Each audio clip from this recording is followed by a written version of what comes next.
మనం కూడా పరిశుద్ధంగా ఉండాలి. అప్పుడే పరిశుద్ధమైనటువంటి దేవుని ఎదుట మనం నిలవగలము, కూర్చోగలము. దేవుని రాజ్యం అంటే ఊరికేదో మేము కూడా దేవుని నమ్ముకున్నామండి, గుడికి వెళ్తున్నామండి అని అంటే ప్రవేశం ఉండదు. దేవునికి ఇష్టంగా మనం ఈ లోకంలో జీవించాలి. మనం ఈ లోకంలో మన స్టేటస్ ఏవైనా ఉండొచ్చు, మంచి ఉద్యోగం ఉండొచ్చు, ఆస్తి ఐశ్వర్యం ఉండొచ్చు, మంచి పలుకుబడి ఉండొచ్చు, అండబలము కండబలం ఉండొచ్చు, లోకాన్ని ఏర్పాటు చేసి ఉండొచ్చు. ద గ్రేట్ అలెగ్జాండర్ కూడా ప్రపంచాన్ని జయించాడు. దాని తర్వాత వచ్చినటువంటి ద గ్రేట్ కింగ్ సైరస్, ఆయన కూడా గ్రేటే. Napoleon, the great Napoleon. కానీ వారు దేవునికి ఇష్టంగా జీవించలే. వాళ్ళు అన్నారు, నెపోలియన్ అన్న మాట ఏంటంటే, మేము రక్తమును చిందించే రాజ్యాన్ని స్థాపించాం. అయితే యేసు ప్రభువారు ప్రేమ చేత తన రాజ్యాన్ని స్థాపిస్తున్నాడని చెప్పాడండి. ఎంత గొప్ప సంగతి. అలెగ్జాండర్ కూడా అన్నాడు, మేము కత్తితోని రాజ్యాలు స్థాపించాలి, స్వాధీనం చేసుకోవాలని అనుకున్నాం. కానీ ఆ యేసు ప్రభువారు ప్రేమ చేతనే తన రాజ్యాన్ని స్థాపించాడు. ఈ రాజ్యాలను కూలిపోయినాయి, వాళ్ళందరూ వెళ్ళిపోయినారు. అదే దేవుని రాజ్యం నిలిచి ఉంది. ఆ దేవుని రాజ్యంలో నీవు నేను నిలిచి ఉండాలి. నిలిచి ఉండాలంటే ఆయనకి ఇష్టమైనటువంటి ప్రియమైనటువంటి పిల్లలుగా మనం ఉండాలి. ఆయనకు ప్రీతికరమైనటువంటి విశ్వాసం, ప్రీతికరమైనటువంటి జీవితం. ఆషామాష కాదు. దేవుని రాజ్యం అంటే ఆషామాష కాదు. సులభంగా ప్రవేశించని ఊరికనే. ప్రభు కొరకు ఎంతవరకు మనం జీవిస్తున్నా, ప్రభు కొరకై ఎలాంటి జీవితాన్ని మనం కలిగి ఉన్నాము పరీక్షించుకోవాలి. అందుకే దేవుని వాక్యం అవసరం. ఒకవేళ అట్లా అనుకుని ఉంటే రక్షణ పొందిన దినమే మనల్ని పరలోకానికి తీసుకెళ్ళి ఉండేవాడు కాదు. ఈ లోకంలో మన రక్షణను చూపించాలి, ప్రభువును చూపించాలి, ప్రభు కొరకే ప్రీతికరమైనటువంటి సేవ చేయాలి, జ్యోతుల వలె ప్రభువును చూపించాలి. అట్టి సాక్ష్యం మనం ఈ లోకంలో కలిగి ఉండాలండి. మన దేవుడు పరిశుద్ధుడు, ఆయన రాజ్యము పరిశుద్ధమైంది.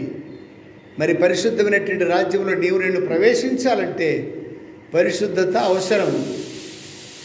ఆ పరిశుద్ధత ఎలా వస్తుందంటే దేవుని వాక్యము ద్వారానే వస్తుంది, ఇక దేని ద్వారా రాదండి. ఆ పరిశుద్ధతను మనం కలిగిన వారం ఉంటేనే ఆ రాజ్యములో మనం ప్రవేశించగలం. దాని కొరకే యేసు ప్రభువారు తను అప్పగించుకున్నాడు, తన ప్రాణమును పెట్టాడు, తన ప్రేమను రుజువుపరిచాడు. ఆ ప్రేమ మీద నీవు నేను కూడా వేరుపారై ఉండాలి. రెండొక మాట చదువుదాము. హెబ్రీయులకు రాసిన పత్రిక 12వ అధ్యాయం 12వ అధ్యాయం హెబ్రీయులకు రాసిన పత్రిక 12వ అధ్యాయము చూడండి. 12వ అధ్యాయము 28, 29 వచనాలు కలిసి ఉన్నాయి. కలిసి చదువుదాం. అందరం కలిసి చదువుదాం. హెబ్రీయులకు రాసిన పత్రిక 12వ అధ్యాయము 28, 29 వచనాలు. మనము నిశ్చలమైన రాజ్యమును పొంది ఉన్నాము కనుక దైవ కృప కలిగి ఉందాము. ఆ కృప కలిగి వినయ భయభక్తులతో దేవునికి ప్రీతికరమైన సేవ చేయదము. ఇలాగా మన దేవుడు దహించు అగ్ని ఉన్నాడు. మరొక మాట, కీర్తన 140 140వ కీర్తన 140వ కీర్తన 13వ వచనం కూడా అందరూ కలిసి చూద్దామండి. 140వ కీర్తన 13వ వచనం. నిశ్చయముగా నీతిమంతులు నీ నామమునకు కృతజ్ఞతాస్తుతులు చెల్లించెదరు, యథార్థవంతులు నీ సన్నిధిని నివసించెదరు. ప్రార్థన చేస్తాం. ప్రియమైన తండ్రి, పరిశుద్ధ దేవ, యథార్థవంతుడు, నీతిమంతుడు, న్యాయవంతుడు, కరుణా సంపన్నుడైన మా ప్రభువా, పాపులమైన మాయడలు మీరు చెప్పిన మహాప్రేమకై స్తోత్రాలు. మమ్మల్ని మీ సొత్తైన ప్రజలుగా చేసుకోవాలని, మీ స్వరూపంలోనికి రావాలని, మీ చిత్తమును అనుసరించాలని, మీకు ప్రీతికరమైన సేవ చేయాలని మమ్మల్ని సంఘములో ఉంచారు సాక్షులుగా ఉండాలని, ప్రభా జ్యోతుల వల్ల కనబడాలని మమ్మల్ని ప్రత్యేకపరిచారు, లోకంలో నుండి విడిపించారు నాయన. మరలా దాస్యమైనటువంటి కాడి కిందికి వెళ్ళకుండా, పాపంలో పడిపోయే వరకు ఉండకుండా, మీ నామమునకు అవమానకరంగా జీవించకూడగా, మీ ఇష్టాన్ని నెరవేర్చే వారుగా మేము ఉండినట్లుగా మీరు వచ్చినప్పుడు ఎత్తబడాలి, మీరు వచ్చినప్పుడు మేము ఈ రాజ్యంలో ఉండాలి. అట్లా మీ కొరకు సజీవుల సాక్షులుగా ఉండగలిగినట్లుగా నన్ను సిద్ధపరచండి. ఇక్కడ కూడినటువంటి మమ్మల్ని అందరినీ కూడా నూతనంగా సిద్ధపరచుమని, మీ ఎదుట ఒక దినం నిలబడాలి. యథార్థవంతులే నిలబడతారని రాయబడింది. అట్టి యథార్థత మరణ వరకు మేము కలిగి ఉన్నట్లుగా సహాయపడమని, యోగ్యమైన విధానంలో మీ మరణ భూస్థాపన పునరుద్ధారణను జ్ఞాపకం చేసుకొనొచ్చు బలలో పాల్పొందుటకు మాకు సహాయపడమని యేసు ప్రభు నామమును బట్టి స్తుతించి ప్రార్థించి వేడుకొనుచున్నాము తండ్రి, ఆమేన్. వీళ్ళ విశ్వాస జీవితంలో ఈ హెబ్రీ గ్రంథకర్త రాస్తున్నాడు, మనము నిశ్చలమైనటువంటి రాజ్యమును పొంది ఉన్నాము. ఇది సత్యం. మనం పొందబోయేటువంటి రాజ్యము నిశ్చలమైనటువంటిది. ఈ రాజ్యాలన్నీ కూలిపోతాయి. మనము చూస్తున్నటువంటి రాజ్యాలన్నీ కూడా కూలిపోతున్నాయి. రాజ్యాలు కూలిపోతున్నాయి, సింహాసనాలు కూలిపోతున్నాయి. అయితే దేవుని రాజ్యము నిరంతరము నిలిచి ఉండేటువంటి రాజ్యం అది. ఆ రాజ్యాన్ని మనకిచ్చాడు దేవుడు. ఎప్పుడైతే మనం మారుమనసు పొంది దేవుని అంగీకరించామో, మనలను మంది ఇందాక చదివాము, ఒక రాజ్యముగా చేశాడు, ఒక యాజకునిగా చేశాడు, పరలోకంలో మనల్ని కూర్చుండబెట్టాడు. మన పౌరస్థితి ఈ బెంగళూరు కాదు, ఈ ఆంధ్ర కాదు, ఈ భారతదేశం కాదు, ఈ భూమి కాదండి. మన పౌరస్థితి పరలోకంలో ఉంది. ఆ పరలోకము నిశ్చలమైనటువంటిది, నిరంతరమైనటువంటి ఆ రాజ్యం మన కొరకు దేవుడు సిద్ధపరిచాడు. మరి ఆ రాజ్యం ఎలాంటిదంటే పరిశుద్ధమైంది. పరిశుద్ధమైన రాజ్యంలో పరిశుద్ధులే ఉంటారు, పరిశుద్ధులే ఉంటారు.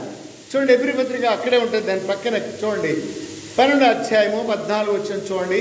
14వ వచనం చూడండి. అక్కడ సమాధానమును పరిశుద్ధతయు కలిగి ఉండుటకు ప్రయత్నించుడి. పరిశుద్ధత లేకుండా ఏంటంట, పరిశుద్ధత లేకుండా ఎవడు కూడా ప్రభు సన్నిధిలో ప్రభును చూడలేరు. ఇక్కడ గుళ్ళు గోపురాలు చూడొచ్చు, పోయి మేము దర్శనం చేసుకొని వచ్చామండి, తాకి వచ్చామండి, అక్కడ కూర్చొని వచ్చామండి, అక్కడ అర్పించి వచ్చామండి, గుండు కొట్టించుకొని వచ్చామండి అని తీర్థయాత్రలు చేసి వస్తున్నారు. ఎవరిని చూసి వస్తున్నావు? దేవుని చూసావా? ఎవరు చూడగలరు దేవుని? యేసుప్రభువారు లోకంలో మొట్టమొదటిగా చేసిన ప్రసంగంలో ఉంది, మత్తయి సువార్త 5వ అధ్యాయం 8వ వచనంలో ఏమనుంది? హృదయ శుద్ధి గలవారు వాళ్ళే దేవుని చూస్తారండి. హృదయ శుద్ధి గలవారు ధన్యులు. ఎవరు హృదయ శుద్ధి గలవారు? హృదయ శుద్ధి ఎక్కడుంది? 17:9 రాయబడింది. హృదయం అన్నిటికంటే మోసకరమైనది, అది ఘోరమైన వ్యాధి కలది. నీకు హృదయ శుద్ధే లేదు, ఎలా దేవుని చూడగలవు? చూసొచ్చామండి, మేము దేవుని చూసొచ్చామండి అని ఉట్టిట్టి మాటలు చెప్పేది కాదండి. దేవుని నిజముగా చూడాలంటే పరిశుద్ధత అవసరం. దేవునికి ప్రీతికరమైనటువంటి జీవితం అవసరము. దేవునికి ఇష్టమైన జీవితం. మనకి ఇష్టమైన జీవితం జీవిస్తామండి మనము. నా ఇష్టం అంటాం. ఎవరన్నా ఏమన్నా అడిగితే, బాబు అది మంచిది కాదు, అమ్మా అది మంచిది కాదు, నా ఇష్టం. ఎస్, నీ ఇష్టమే, ఎవరు కాదనరు, నీ ఇష్టాన్ని ఎవరు కాదనరు. అయితే నీ ఇష్టము దేవునికి ఇష్టమా? నీ ఇష్టము దేవునికి ఇష్టమేనా? అప్పుడు నీవు దేవుని రాజ్యంలో ఉంటావు. నీ ఇష్టాన్ని నెరవేర్చుకో. అందుకని పరమజ్ఞాని చెప్తూ వచ్చాడు ప్రసంగ గ్రంథంలో, ఎవరుడా తినుము త్రాగము సుఖించుము. అయితే ఒకటి గుర్తుపెట్టుకో, ఒక దినమున నీవు తీర్పులోనికి తీసుకురాబడతావు. దేవుని ఎదుట తీర్పును నిలబడతావు. నీ క్రియలను బట్టి, నీ ప్రవర్తన బట్టి నీవు తీర్పు తీర్చబడతావు. జాగ్రత్త. కనుకనే దేవునికి ప్రీతికరమైనటువంటి సేవ అంటే పరిశుద్ధత కలిగి ఉండటానికి ప్రయత్నం చేయి. పరిశుద్ధత లేకుండా మనం దేవుని ఎదుట నిలవలేము. అందుకనే చదివాము, 140 కీర్తనలు చదివాము. యథార్థవంతులు నీ సన్నిధిని నిలిచెదరు. ఎవరు నిలబడతారు? దొంగోడు మరి అధికారి ఎదుట నిలబడతాడా? తప్పు చేసినోడు, భార్య కానీ, భర్త కానీ, పిల్లలు కానీ తప్పు చేస్తే నిలబడతారా? నో. మరి ఇక్కడే నిలబడకపోతే దేవుని దగ్గర నిలబడగలమా? పరిశుద్ధులు మాత్రమే, యథార్థవంతులు మాత్రమే దేవుని ఎదుట నిలవగలము. మన విశ్వాసాన్ని ప్రతిదినం పరీక్షించుకోవాలండి. మందిరానికి వచ్చినంత మాత్రమున, విశ్వాసం చెప్పుకున్నంత మాత్రమున దేవుని దగ్గరికి వెళ్ళలేము. అందరి జీవితంలో ప్రభు వచ్చినప్పుడు యథార్థవంతులను మాత్రమే తీసుకెళ్తాడు. ఆయన యథార్థవంతులు మాత్రమే తీసుకెళ్తాడు. యథార్థమైన జీవితం మనం కలిగి ఉన్నట్లుగా అందరి జీవితంలో మనం వినేటువంటి ప్రతి మాట, చదివే ప్రతి మాట, బోధించే ప్రతి మాట కూడా యథార్థమైనటువంటి మాటలు. అయితే దాని ప్రకారం మనం నడుచుకుంటున్నామా? ఇక్కడ ఉన్నప్పుడే కాదు, దేవునికి ఇష్టమైనటువంటి ప్రీతికరమైనటువంటి సేవ మనము చేయాలి. సేవ అంటే ఇక్కడ నిలబడి వాక్యం చెప్పేది కాదు. సేవ అంటే రక్షణ పొందిన ప్రతి ఒక్కరికి కూడా బాధ్యత ఉంది. రక్షణ పొందిన ప్రతి ఒక్కరికి తలాంతులు ఉన్నాయి. నిన్ను అడుగుతాడు, సమరయ స్త్రీకి సేవ చేసిందా పాస్టర్ అమ్మ నాయన? ఆమె ఊరంతా కూడా పోయి చెప్పింది, నా పాపను చూపెట్టినవాడు మెస్సీ 5,000నే ఊరందరినీ రక్షించిందండి. అది సేవ. 5వ అధ్యాయం మార్కు సువార్తలో ఉన్నటువంటి సేన దేవుని పట్టినవాడు తనకు కలిగినటువంటి స్వస్థతను బట్టి 10 గ్రామాలకు వెళ్ళి చెప్పాడు. అనేకులను రక్షించాడు, ప్రభు దగ్గరికి తీసుకొని వచ్చాడు. అది సేవ. ఈడ నిలబడి వాక్యం చెప్పడమే కాదు సేవ. నీవు రక్షణ పొందినటువంటి నీ రక్షణ కార్యాన్ని ఇతరులకు చెప్పడమే. నీ బంధువులకు చెప్పావా నేను రక్షణ పొందానని? నేను మారు మనసు పొందానని బంధువులకు చెప్పావా? నువ్వు పనిచేస్తున్న స్థలంలో చెప్పావా? నీ ఇరుపరి వారికి చెప్పావా? ఎవరికైనా చెప్పావా? నీవు ఒకరికైనా, సంవత్సరానికి ఒకరికైనా, నేను యేసుప్రభు బిడ్డనండి, నేను ఈ లోకంలో జీవించేంతకాలం జీవించి పరలోకానికి వెళ్తానండి, యేసుప్రభు నమ్ముకుంటేనండి పరలోకం అని నీ కొరకు నా కొరకు ప్రాణం పెట్టాడు చెప్పావా ఎవరికైనా? ఓ పత్రిక ఇచ్చావా ఎవరికైనా? ఎంతకాలమైంది మనం రక్షణ పొంది? రక్షణ పొందితేనే పరలోకం లేదు. ఉట్టి చేతులతో దేవుని స్థుతిలో కనబడుతున్నది వ్రాయబడింది ఆమోస్ గ్రంథంలో. వీడారా, దేవునికి ప్రీతికరమైనటువంటి సేవ ఎలా చేయగలమంటే, వీడారా, మనం దేవునికి ఇష్టమైనటువంటి కార్యమును మనము చేసేవారంగా మనం ఉండాలి. దేవునికి ఇష్టమైన కార్యము ఆయన వెంబడించేవారమే. చూడండి, అపొస్తలుల కార్యము దేవుని సన్నిధిని పోగొట్టుకున్నటువంటి వాళ్లకు నలుగురిని చూద్దాం. దేవుడు రక్షించినాడు, అవకాశం ఇచ్చాడు, సదుపాయాన్ని కలిగించాడు, దేవుని మాట విన్నాడు, అన్నీ జరిగించాడండి. అపొస్తలుల కార్యం 1వ అధ్యాయం 18-19 వచనాలు చూడండి. అపొస్తలుల కార్యం 1వ అధ్యాయం 18-19 వచనాల్లో ఏమండి? ఆ దినములలో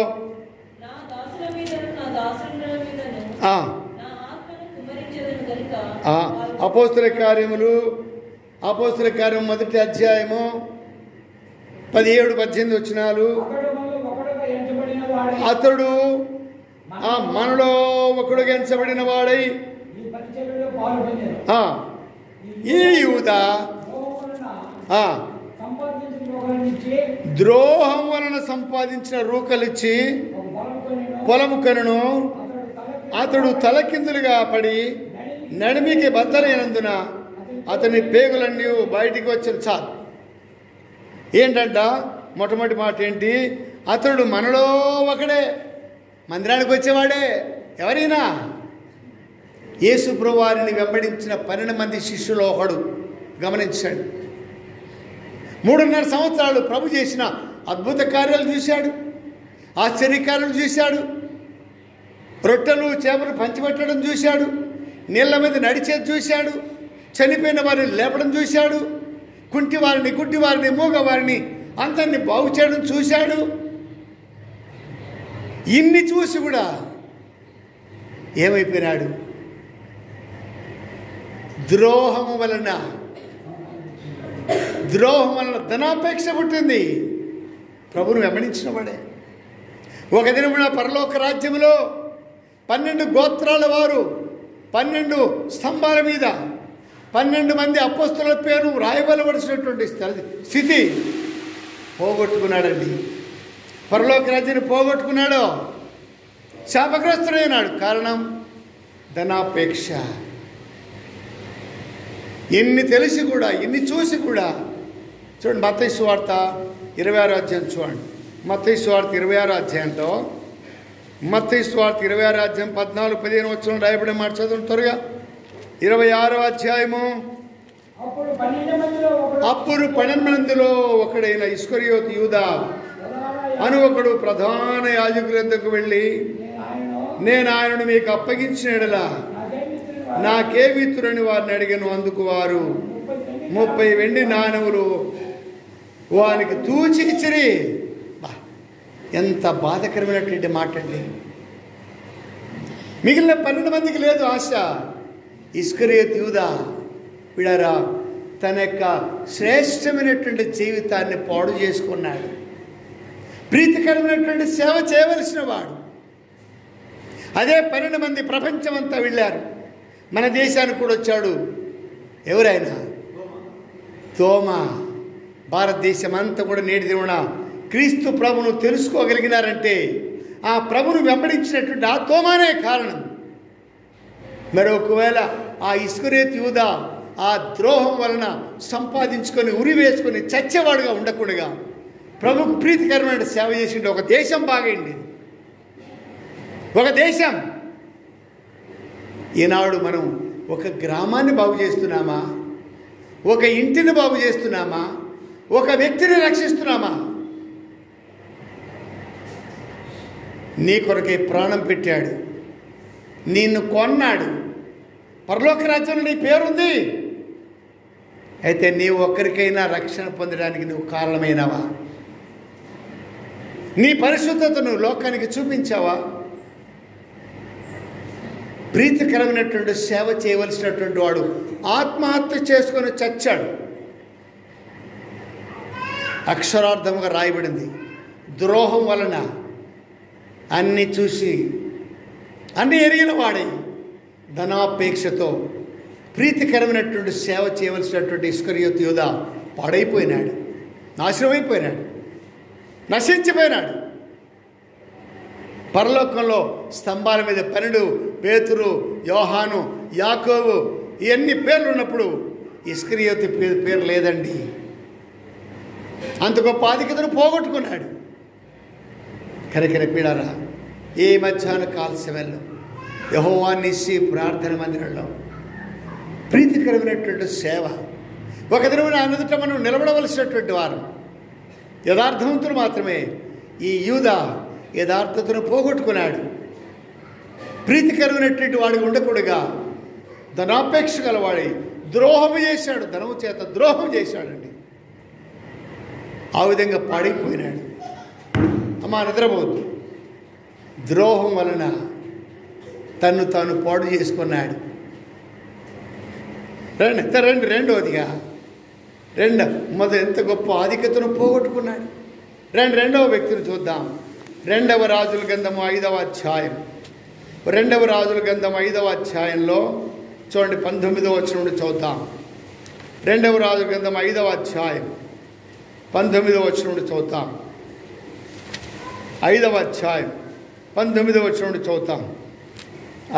20వ వచనం చదువుతాను. అంతటా దైవజనుడైన ఎలీషాకు సేవకుడు గెహాజీ సిరియావాడైన ఈ నయమాను తీసుకుని వచ్చిన వాటిని అంగీకరించుటకు నా యజమానుడికి మనసు లేకపోయాను గనుక అని యెహోవా జీవముతోడు.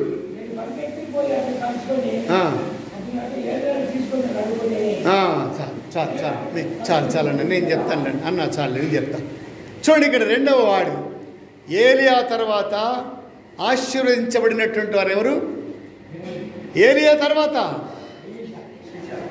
రెండంతల ఆత్మను పొందాడండి. ఎలీషా దేవుడు, ఏలియా దేవుడు పైనుండి అగ్నిని తీసుకొచ్చాడు ప్రార్థించి ఏలియా. ఆయన తర్వాత ఎలీషాను అభిషేకించాడు.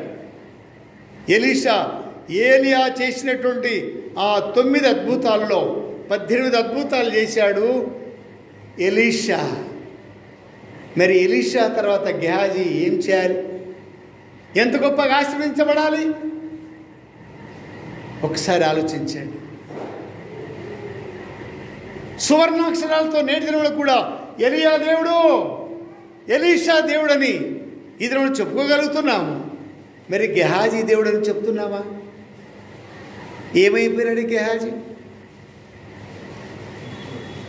పిడారా, చూడండి ఎంత దుఃఖకరమైన సంగతి. దేవుని సేవ అంటే ఎంత గొప్పది. ఏలియా దేవుని నామమును గణపరిచాడు. ఆ తర్వాత ఎలీషా ఆతురతతో ఆశతో, అయ్యా నీలో ఉన్నటువంటి ఆత్మలో రెండంతలు నాకు కావాలనుకున్నాడు. మరి గెహాజీ ఏమనుకోవాలి? ప్రభు, అయ్యా ఎలీషా గారు నీవు 18 అద్భుతాలు చేశావు కదా, నేను 36 చేయాలి. నాకు 2 కాదు 4 ఆత్మ కావాలని కోరుకోవలసిన వాడు ఏం కోరుకున్నాడు? ఏం కోరుకున్నాడండి? పనికి మాలినటువంటి వెండి బంగారు వస్త్రాలను కోరుకొని ఆ యాజకత్వం, ఆ యొక్క మరి ఆ దేవుని యొక్క సేవ చేసేటువంటి ఆధిక్యతను పోగొట్టుకున్నాడండి. దాని కొరకై అబద్ధమాడినాడు 2 సార్లు బొంకాడు. మన జీవితంలో కూడా చాలాసార్లు బొంకుతూ ఉంటాం. ఇది పాపం కాదులే అనుకుంటాం. అబద్ధలాడుతున్నా చిన్నది కూడా పర్లేదులే, ఏం కాదులే, ఎవరు చూస్తున్నారులే. ఎవరు చూస్తున్నారా? మీ ఆయన చూడకపోవచ్చు, నీ భర్త చూడకపోవచ్చు, మీ భార్య చూడకపోవచ్చు, చూసేవాడు అక్కడ ఉన్నాడు, ఆయన చూస్తున్నాడు. పిడారా, బొంకాడండి. 2 సార్లు బొంకాడు, 2 సార్లు అబద్ధం ఆడాడు, చిక్కిపోయినాడు. ధనాపేక్షకు, వెండికి, బంగారుకు లోబడిపోయినాడు. దేవుని ఆశీర్వాదము పొందవలసినటువంటి వాడు, ప్రవక్తలలో ఒకడికి ఎంచబడవలసినటువంటి వాడు ఏమైపోయినాడు? నాశనమైపోయినాడు. మరి యూదా ఇస్కరియోతు ఉరేసుకుని చచ్చాడు. ఈ గెహాజీ కుష్ఠరోగంతో తాను, తన కుటుంబం, తన భార్య అందరూ కూడా అనుకోవచ్చు. ప్రియులారా, ఒకడు చేస్తే పాపం ధర్మశాస్త్రం ప్రకారం ఒకడు చేస్తే ఇంటి వాళ్ళందరికీ వస్తారు. సంఘంలో నీవు పొరపాటు చేస్తున్నావు, బొంకుతున్నావు, అబద్ధమాడుతున్నావు అంటే ఎవరికి నష్టం?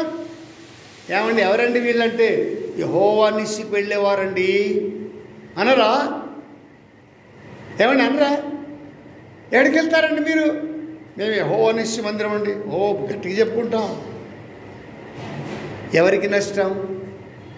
నీకొక్కదానికే కాదు, నీకొక్కడికే కాదు, నీ సంఘానికి, నీ దేవునికి నష్టం. పిడారా, దేవునికి ప్రీతికరమైనటువంటి సేవ చేయవలసిన వాడు, సేవలో ఉండవలసినటువంటి వాడు ఇస్కరియోతు యూదా నాశనమైపోయినాడు. ప్రీతికరమైనటువంటి సేవ చేసి దేవుని ఎదుట నిలబడవలసినటువంటి వాడు గెహాజీ అబద్ధమాడడం నేర్చుకున్నాడు. ధనాపేక్ష కొరకు, వెండి కొరకు, బంగారం కొరకు, చీనారు వస్త్రాల కొరకు అబద్ధమాడాడు, బొంకినాడు. ఏ కుష్ఠరోగం అయితే నయమానుడు విడిచిపోయిందో ఆ కుష్ఠరోగం తనకు మాత్రమే కాదు. వీళ్ళని గమనించండి. మనం చేసే పొరపాటు, మనం చేసే పాపము మన పిల్లలకు కూడా అది ఆరోపించబడుతుంది. మన సంఘమునకు అవమానం కలుగుతుంది, మన దేవునికి అవమానం కలుగుతుంది. పిడాల ప్రీతికరమైనటువంటి సేవ బలలో పాల్పొందే నీవు నేను యథార్థవంతులముగా ఆత్మతో సత్యముతో ఆరాధించేటువంటి నీవు నేను యథార్థవంతులముగా దేవునికి ప్రీతికరంగా ఉండాలండి. దేవుడు మెచ్చుకోవాలి మన మన మన సేవ, మన ప్రార్థన, మన ఆరాధన. మనం చందా ఇచ్చేది కూడా దేవుడు మెచ్చుకోవాలి. దేవునికి ప్రీతికరమైనటువంటి సేవ, ఆయన ఎదుట నిలిచేటువంటి సేవ చేయాలి. అలాంటి వాడుగా ఉండలేకపోయినాడు గెహాజీ. చూడండి, చివరిగా ఆ మాట చూద్దాం. 5వ అధ్యాయంలో ఏమైపోయినాడు? 5వ అధ్యాయము 21వ వచనం చూడండి. 21వ వచనంలో, కాబట్టి 21 కాదు, 27వ వచనం చూడండి. కాబట్టి నయమానుకు కలిగిన కుష్టు నీకును నీ సంతతికి సర్వకాలం, ఇక బతికినంతకాలం ఆయన కొడుకులకు, కూతుర్లకు, కోడళ్ళకి, మనవాళ్ళకి, మనవడాళ్ళకి, ఇంటోళ్ళకి, అందరికి కూడా ఎంత గొప్ప శాపం తెచ్చిపెట్టాడండి. దేవునికి ఇష్టంగా ఉండింటే ఎలీషా తర్వాత గొప్పవాడిగా ఎదిగి ఎన్నో అద్భుతాలు చేయవలసిన వాడు. అయితే పిల్లారా, ధనాపేక్ష, వెండి బంగారం మీద మనసు పడిపోయి అబద్ధమాడి వంకి నాశనమైపోయినాడు. దేవునికి ప్రీతికరమైనటువంటి సేవ చేయలేకపోయినాడు. దేవుని ఎదుట నిలవలేక అగ్నికి ఆహుతి అయిపోయినాడు. కనుక బలలో పాల్పొంది నేను ప్రీతికరమైనటువంటి సేవ మనం చేయవలసిన వారంగా మనం ఉండాలి. రండి, 3వదిగా 1 సమూయేలు గ్రంథము 2వ అధ్యాయం. 1 సమూయేలు గ్రంథము 2వ అధ్యాయము 12వ వచనం చూడండి. 1 సమూయేలు గ్రంథము 12వ అధ్యాయము 2వ అధ్యాయము 12వ వచనం. ఏలీ కుమారులు యెహోవాను ఎరగని వారై, చాలు, ఏం మాటండి. ఏలీ ఆ దినాల్లో ఇశ్రాయేలు అందరికీ ప్రవక్తగా ఉన్నాడు, న్యాయాధిపతిగా ఉన్నాడు, ప్రార్థన పరులుగా ఉన్నాడు, యాజకుడుగా ఉన్నాడు. ఆ దినములలో యాజకుడు లేదా ప్రవక్త అంటే ఎంత గొప్ప స్థానమో. దేవుడి తర్వాత ఇశ్రాయేలు ప్రజలందరికీ కూడా దేవుడు లాంటి వాడు ఒక ప్రవక్త అంటే. అంత గొప్ప స్థానంలో ఉన్నటువంటి ఆ యొక్క ఏలీ కుమారులు ఏమైపోయినారు? ఏమంట వాళ్ళ గురించి ఏం రాయబడింది? దేవుని ఎరగరంట. అరే, మందిరంలో పెరుగుతున్నారు, మందిరంలోనూ పుట్టారు, మందిరంలో పెరుగుతున్నారు, ఎరగరా దేవుని? బహు దుర్మార్గులను రాయబడింది. మీరు మరి ఆ యొక్క 2వ అధ్యాయము మరి అక్కడ చూసినట్టయితే 14వ వచనం నుండి మీరు చదివినట్లయితే చివరి వరకు కూడా వాళ్ళ మరణం వరకు కూడా ఎన్ని అకృత్యాలు, ఎన్ని పాపాలు, ఎన్ని దుర్మార్గతలు చేశారో వ్రాయబడింది. పీడారా, ఏలీ కుమారులు బహు దుర్మార్గులు. ఏలీ తర్వాత యాజకత్వం చేయవలసిన వారు. ఏలీ గొప్ప సేవకుడు, దేవుని ద్వారా నియమింపబడినటువంటి వాడు, దేవుని చేత ఆశ్రయించబడిన వాడు. దేవుడు సరాసరిగా దేవుని ప్రజలతో మాట్లాడాడు, కానీ సేవకులతో మాట్లాడి, ఇదిగో పలాని స్థలానికి వెళ్ళు, నా ప్రజలతో మాట్లాడు అనేటువంటి గొప్ప స్థానం. అంటే దేవుని తర్వాత ఇక దేవుడే. అలాంటి స్థానంలో ఉన్నటువంటి ఏలీ స్థానం ఏంటంటే దేవుని యొక్క సేవకుడు. మరి ఆయన పిల్లలు ఎలా ఉండాలి? ఇది నాళ్ళలో మనం చూస్తే పీడారా, సేవకుల పిల్లలను మనం ఆలోచిస్తే అనకూడదు, కానీ చాలామంది సేవకుల పిల్లలు చెడిపోయినారండి. ఇలాంటి క్రియలు జరిగి సేవకులు చెడిపోయినారు. సేవకుల పిల్లలు ఎందుకు? వాళ్ళను సరైన క్రమంలో పెంచడం లేదు. పిల్లల్ని సరైన క్రమంలో పెంచడం లేదో.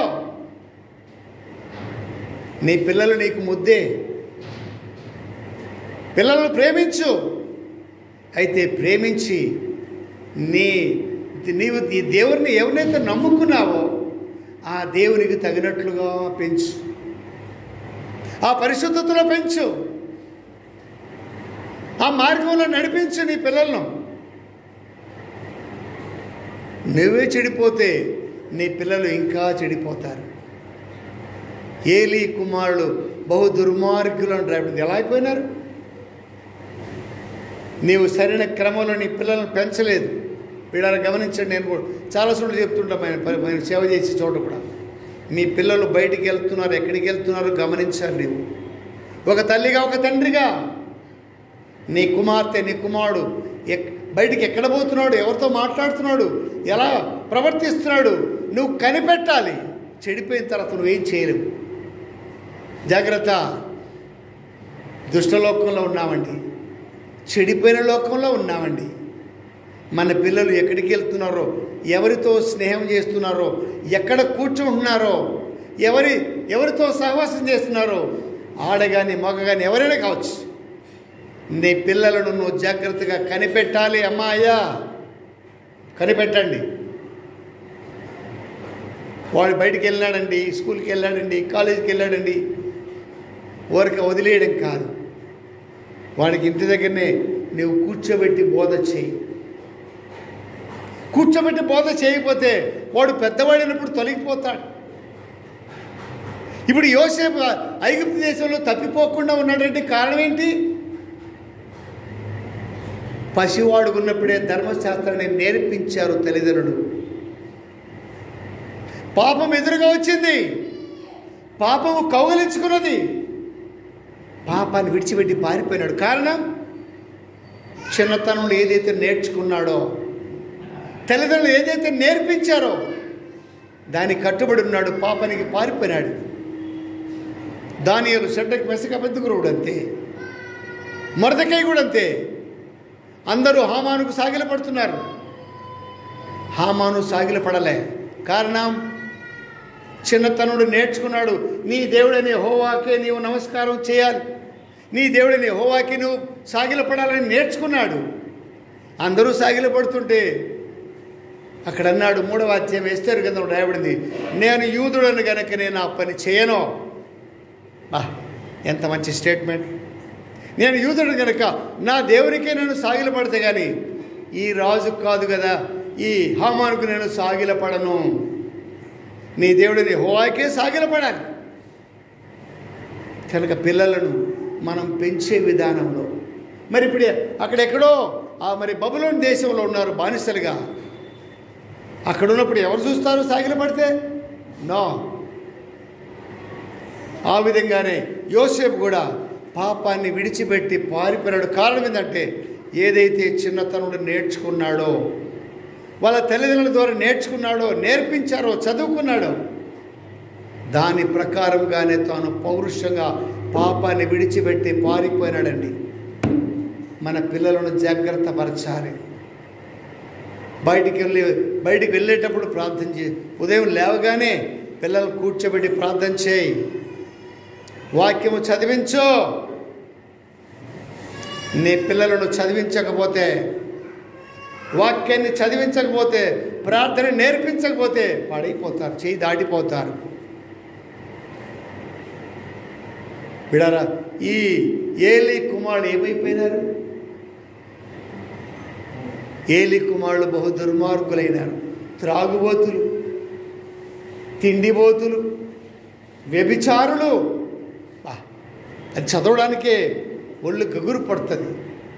మందిరానికి వచ్చే స్త్రీలతో వ్యభిచరిస్తున్నారంట వీళ్ళు. ఆ మాట రాయబడింది.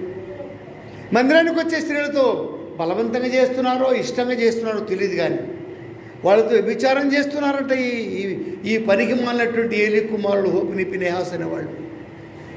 తిండిబోతులు అయిపోతున్నారు, విపరీతమైన తిండి తింటున్నారు, అక్రమస్తులు అయిపోయినారు. మందిరానికి వచ్చే స్త్రీలతో వ్యభిచరిస్తున్నారంటే ఇది వినడానికి ఎవరైనా వేరే వాళ్ళు చదివితే కూడా ఇలాంటి వాళ్ళు మందిరంలో ఉంటారా?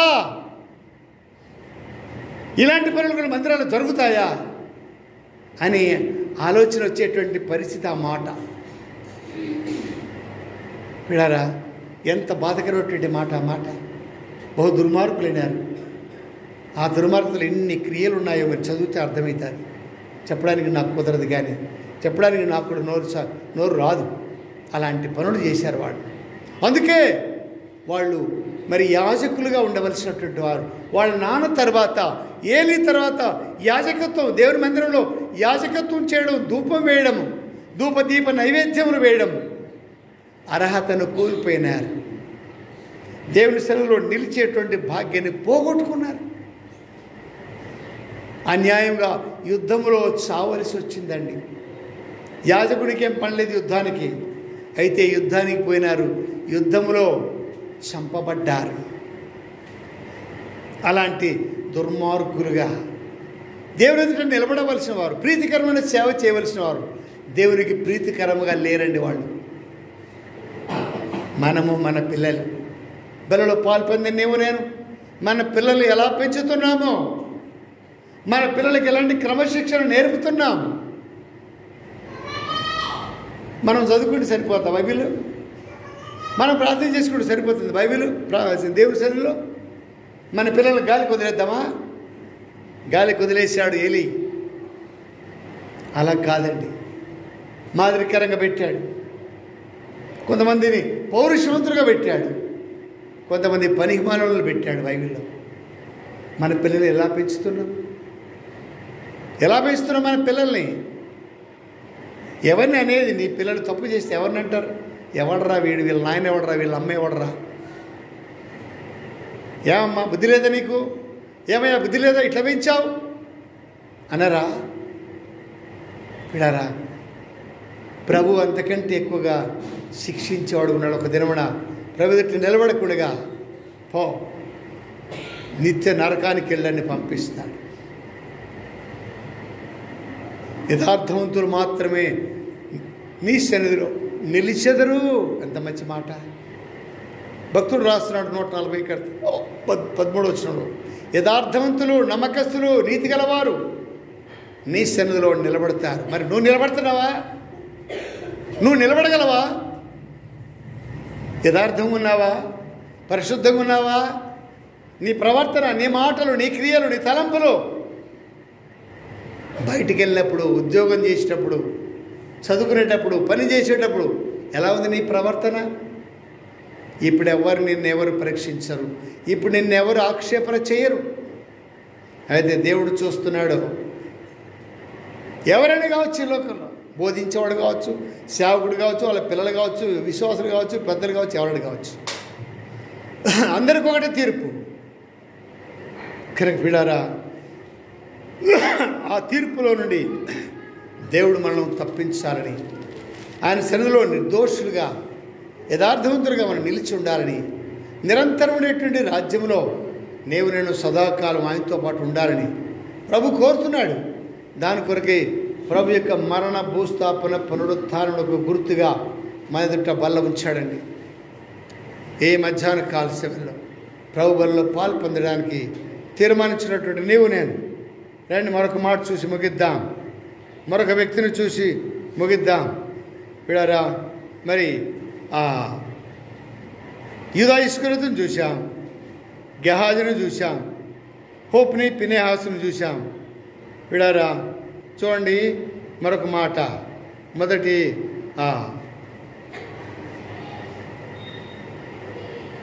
రెండవ రాజుల గ్రంథము 6వ అధ్యాయానికి రండి. అక్కడే రెండవ రాజుల గ్రంథము 6వ అధ్యాయం మొదటి రెండవ వచనం చూద్దాం. ఇక్కడ ఒక వ్యక్తి తన యొక్క మరి వస్తువును పోగొట్టుకున్నాడు. మనకు కూడా అనేకసార్లు మన రక్షణను పోగొట్టుకునేటువంటి ప్రమాదం ఉంది. 6వ అధ్యాయం 2వ వచనం, నీ సెలవైతే నేను యోర్దాను దగ్గరికి పోయి తెచ్చుకొని మరి ఒక చోట నివాసము కట్టుకుందామని మనవి చేయగా అతడు వెళ్ళుమని ప్రత్యుత్తరం ఇచ్చాను. ఒకడు, దయచేసి నీ దాసులమైన మాతో కూడా నీవు రావాలని కోరగా అతడు, నేను వచ్చేదనని చెప్పి వారితో కూడా పోయాను. చాలు, నేను చదువుతాను. ఇక్కడ ఎలీషా శిష్యులలో కొంతమంది ఏమైనారంటే జనం ఎక్కువైపోయినారు, కట్టుకున్నటువంటి ఇల్లు సరిపోలేదు. కాబట్టి ఇప్పుడు ఏమైంది, అడవికి వెళ్ళి కర్రలు కొట్టుకొచ్చుకొని మరలా కొన్ని గుడారాలు వేసుకుంటామని మరి పర్మిషన్ అడిగారు ఎలీషాను. సరే పొమ్మన్నాడు. మరి వాళ్ళు కట్టలు నరుక్కోవడానికి పొరిగింటోళ్ళ దగ్గరనో పక్కింటోళ్ళ దగ్గరనో ఎవరి దగ్గరనో గొడ్డలి అరువు తెచ్చుకున్నాడు. కట్టలు నరకడానికి పోయేటప్పుడు వాళ్ళు అన్నారు, మరొకడు, అయ్యా ఎలీషా గారు నువ్వు మాతో రావాలి, నువ్వు మాతో రావాలి. దేవుని సేవకుడు అంటే ఇక్కడ మన గౌరవాన్ని చూడగలం ప్రియులారా. దేవుని సేవకుని యొక్క విలువ చాలామందికి తెలియదు, ఇప్పుడు కూడా తెలియదు, అప్పుడే తెలియదు వాళ్ళకి, అప్పుడు తెలుసు వాళ్ళకి, ఈ దినాల్లో కూడా తెలియదండి చాలామందికి దేవుని సేవకుని విలువ. ఆ దినాల్లో వాడు తెలుసుకున్నాడు, అయ్యా నువ్వు మాతో రావాలి, నువ్వు మాతో వస్తే మేము కూడా అరణ్యానికి వెళ్తాం. ఏదైనా కష్టం వస్తే ఇది ఆయన ఉన్నాడు, మనకు దేవునితో మాట్లాడేవాడు ఉన్నాడు. అక్కడ న్యాయాధిపతుల గ్రంథంలో కూడా మరి అక్కడ దెబోరా యుద్ధానికి వెళ్ళేటప్పుడు బారాకు అడుగుతాడు, మీరు యుద్ధానికి పోండి దేవుడు సెలవిచ్చాడంటే, అమ్మా నువ్వు మాతో రావాలి. ఆడామా పోవాలన్నా యుద్ధానికి పోవాలి. ఇప్పుడు అడుగుతున్నాడు, నువ్వు మాతో వస్తే మేము యుద్ధానికి వెళ్తామని అడిగినప్పుడు సరే మీతో వస్తానన్నది దెబోరా. అంటే దేవుని సేవకుడు కానీ దేవుని దోషుడు కానీ ఎవరైనా మాతో ఉంటే మాకు ఆశీర్వాదం, మాకు ధైర్యం, దేవుడు మాతో ఉన్నట్లే. ఆ రీతిగా ఒకడు అడుగుతున్నాడు, అయ్యా ఎలీషా గారు గురుగారు మేము కట్టెల నరకనికి పోతున్నాం కానీ నువ్వు మాతో రావాలి, నువ్వు మాతో ఉంటే మేము వెళ్తామంటే సరే అన్నాడు ఎలీషా. వెళ్ళాడు. యోర్దాన్ నది ఒడ్డున కర్రలు నరుకుతున్నారు. ఒకని గొడ్డలి ఊడి పడిపోయింది, గొడ్డలి ఊడి పడిపోయింది. ఇప్పుడు ఏం చేయాలి? పడిపోయింది, లోతులో పడిపోయింది కనుక అప్పుడు ఎలీషా దగ్గరికి పరిగెత్తిపోయినాడు, అయ్యా అది ఎరువు తెచ్చానయ్యా, అది పక్కింటి వాళ్ళదయ్యా, మళ్ళీ వాళ్ళకు గొడ్డలు తెచ్చారంటే నా దగ్గర లేదు, ఏం చేయాలి అని అంటే అప్పుడు ఎలీషా అన్నాడు, అది ఎక్కడ పడింది, ఏ మధ్యాహ్న కాల్స్యంలో ఎక్కడ పడిపోతున్నామో గుర్తుపెట్టుకో. ఎక్కడ పడిపోతున్నావు? ఏ పొరపాట్లో పడిపోతున్నావు? ప్రభుకు చూపించు, ప్రభువా ఇదిగో నేను పలానా విషయాల్లో తప్పిపోయినానయ్యా. ఆ ఇస్కరియోతు యూదా ఒకవేళ అప్పగించిన తర్వాత పోయి 28వ అధ్యాయం మత్తయి సువార్తలో ఉంది ఒక మాట, నిరపరాధ రక్తమును అప్పగించి నేను పాపం చేశాను అన్నాడు. కానీ ఆ పాపాన్ని క్షమించమని అడగలేకపోయినాడు. చూడండి, ఆ చిన్న మాటలోనే నరకానికి వెళ్ళాడండి. ఆ యొక్క పరలోకంలో నిలిచేటువంటి ఆధిక్యతను పోగొట్టుకున్నాడు. ఏమని లేకపోయినాడు?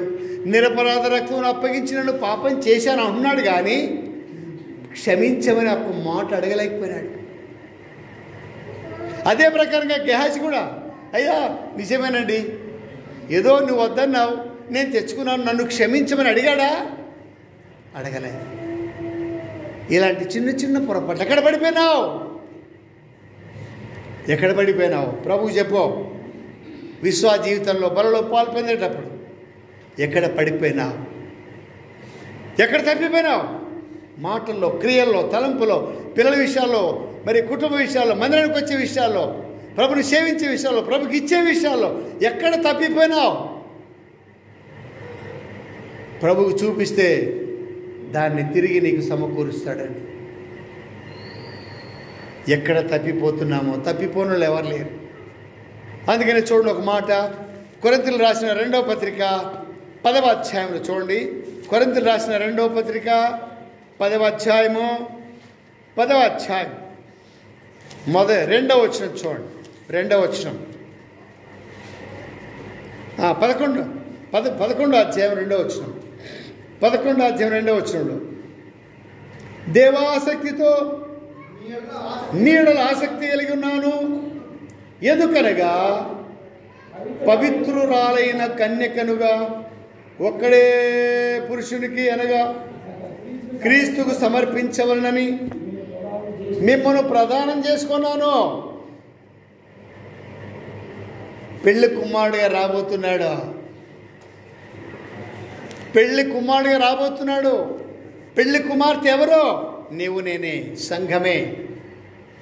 ప్రదానం చేసుకున్నాడు. నిన్ను సంఘములో ఐక్యపరిచాడు, నిన్ను అలంకరిస్తున్నాడు, పెళ్లి కుమార్తెను పెళ్లి కొరకు.